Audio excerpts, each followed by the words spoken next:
Hello. Today I'm greeting you from the beautiful island called Antigua. This is just amazing. You might hear the wind in the background. I'm within about 50 feet of the beach, and it is quite a place. This particular podcast is going to be a little different than ones in the past and ones that will be coming. I'm not interviewing anybody, but I'm going to share with you how this aspect of winning can be something that you enjoy in your own life. The fact that Jesus is winning has been, we've talked about it from places in Africa and Asia, around the world, and it's the truth. All the bad news, while that may be true, it is not, I don't believe, as significant as the truth that Jesus is winning. So how can we experience that in our own lives? Well, I'm going to share with you an idea that I actually have written about in my next book coming out. It should be coming out this spring. It's called Go. If you're interested in a copy, especially after you hear this podcast, shoot me an email, and as soon as I have copies in print, I can get one to you. I don't think it'll be too expensive. I'm sure not more than $10. But anyway, this book, Go, and the subtitle is When Going Becomes Your Modus Operandi, Life Gets Crazy Good. And I just share, some of the things that keep us from going, but also some of the joys that I've experienced just by going. Let me just begin with reading something that is very foundational in this going. See, for years I have heard, and I don't know where I heard it first, but I had heard that in the Great Commission, when Jesus says, "Go into all the world and make disciples," that the primary command there is to make disciples, and that the word "go" could also mean as you are going or wherever you are. The idea of wherever you are, make disciples. Now, that's not a bad thought, but that is not what Jesus meant. I want to read this to you. It's a little bit technical regarding the actual language that Jesus was speaking in, which was Greek. But let me just read this paragraph to you, and I think that will explain what I just said. Okay, so the word for go in Greek is something called a, quote, participle of attendant circumstance, end quote, which means it takes the full force of the imperative, the command that follows, which in the Great Commission is to make disciples. One Greek scholar writes, recognition of the participles of attendant circumstance is important. It would be a mistake to render this word as you go. The command is to go and make disciples. This means that semantically the action of going is commanded just as making disciples is. So when I read that, I was challenged, because not only had I heard, but I think I'd even taught that go into all the world and make disciples, that this going could be wherever you are. That's not what Jesus meant. We know his disciples didn't understand that that's what it meant, because every one of them went.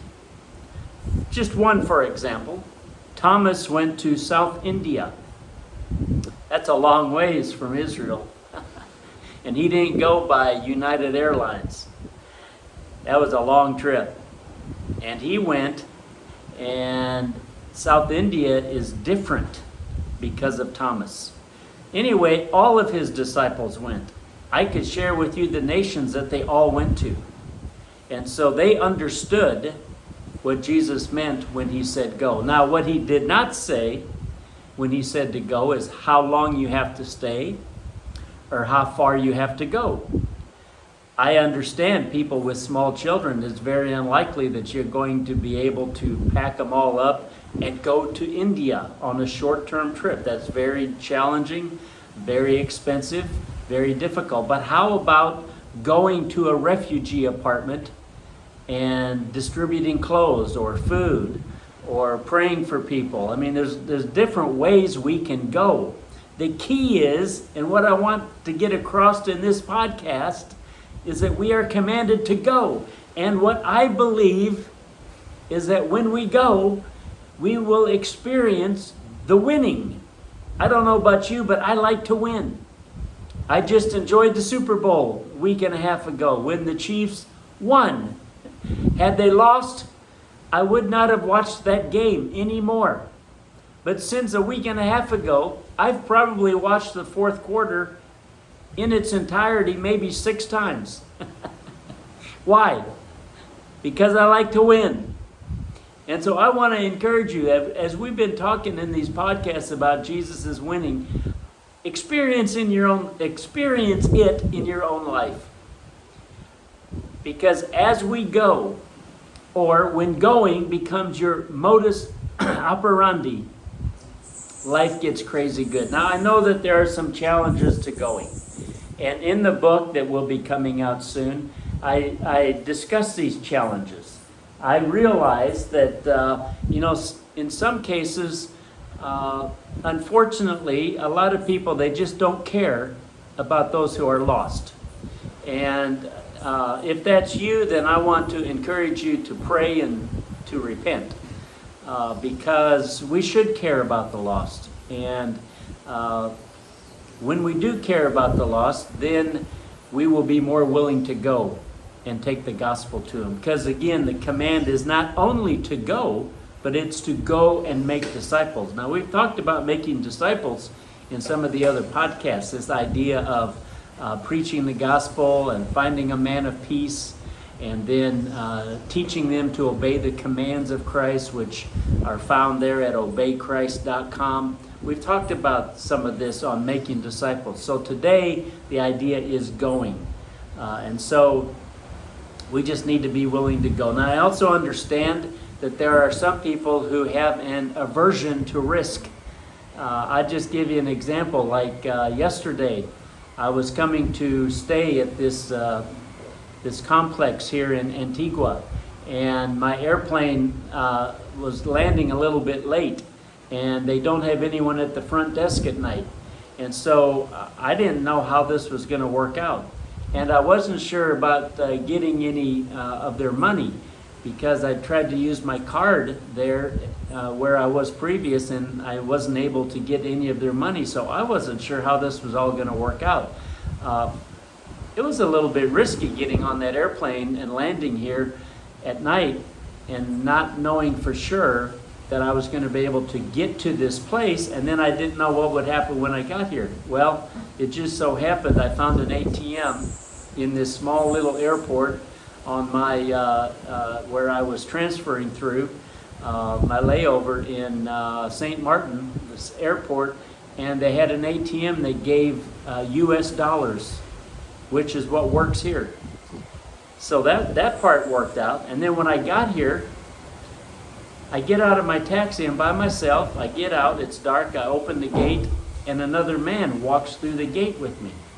Now, I have no idea where he came from. He wasn't on my taxi.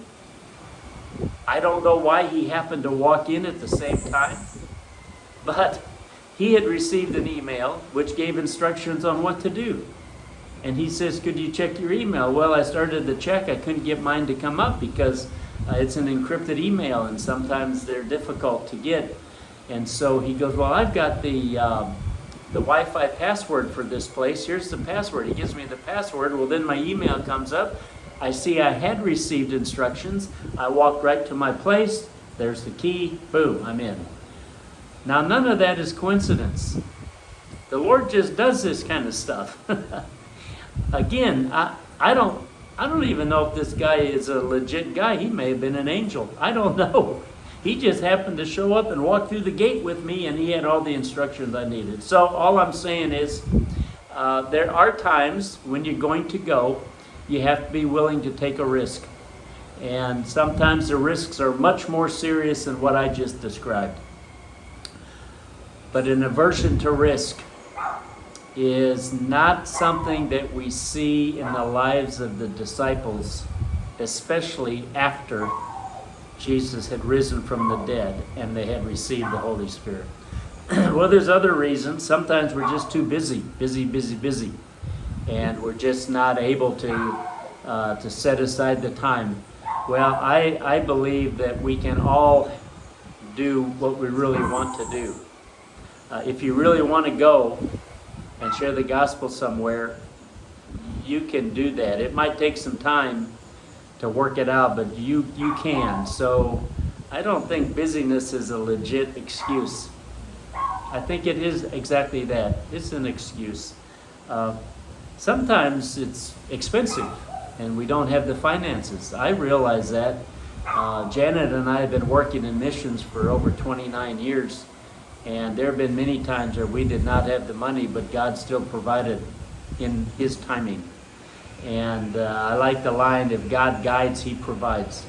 Or another one, if it's God's will, it's His bill. And the idea is that when you are willing to go in obedience to the Lord, I believe that God will provide. And I have seen many times where it was just incredible how He provided just in time. So this is more a lack of faith or trust than it is a lack of money. We just need to trust the Lord. If He's leading us to go somewhere, maybe on a short-term trip, whatever it would be, I believe if He's truly leading, then He will provide. And so we need to not use that again as an excuse.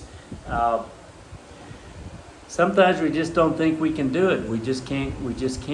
It's just something that's telling us we can't. Well, my dad preached a sermon many years ago called Kick the Can't. And I'll never forget that when he demonstrated on the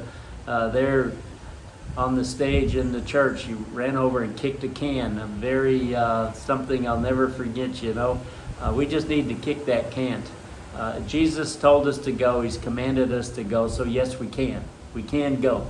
It's just a matter sometimes of the faith, of the desire. And so what I want to encourage you with in this podcast is the fact that when you do go, life can get crazy good. I mean, where I'm sitting right now, I'm looking out at the beautiful Caribbean Sea. It is awesome. Palm trees are waving. I think they're waving at me. They're probably actually waving to the Lord as praise unto Him. This is just beautiful. And it's just fantastic. I've had the chance many times to walk on the Great Wall of China. What an amazing thing to see the Great Wall. See Mount Everest. It's just incredible. Most amazing mountain. It's just awesome. Been so many places. And it's just been a privilege to go, and the greatest thing obviously has been the people.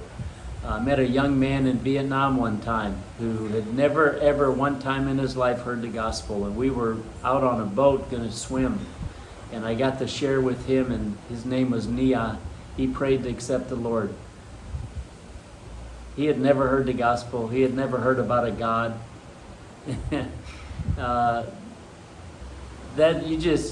Those kind of experiences are hard to top. I mean, it's just awesome. So, without a doubt, I mean, the scenery's nice. Seeing the pyramids in Egypt is a cool thing. All of that's fun and nice. But the part where life gets crazy good is just in the people you meet. I've met people in India who, like Adam, a friend of mine in India. You'll hear from him on a future podcast. He just has an incredible ministry working with orphans, and over 100 orphans. And he's got a school for like 400 kids. Most of them are Hindus or from Hindu families. And Adam is just an amazing guy, very humble. I was just over there about, a month and a half ago. I arrived, picked me up at the airport. He puts a lei over my neck, a beautiful lei, the flowers, you know. Then he takes me to the orphanage, and I walk in, and they're all cheering. You know, it's embarrassing. I sit down on a chair, and they wash my feet. It's like, wow, this is so amazing. Just wanting to honor me, and it's just like, man. And so I spent some time with Adam, and we had pastors come to a conference. It was really great, but to meet a man like that, so humble and such a servant, and just sacrificing what he could be doing for children who have nothing. I have another friend in India. His name is Veda. He helps with the elderly and handicapped children. Amazing. What a sacrifice. So meeting people like this is what happens when you go. When you go, life really does get crazy good. And yes, there are challenging times.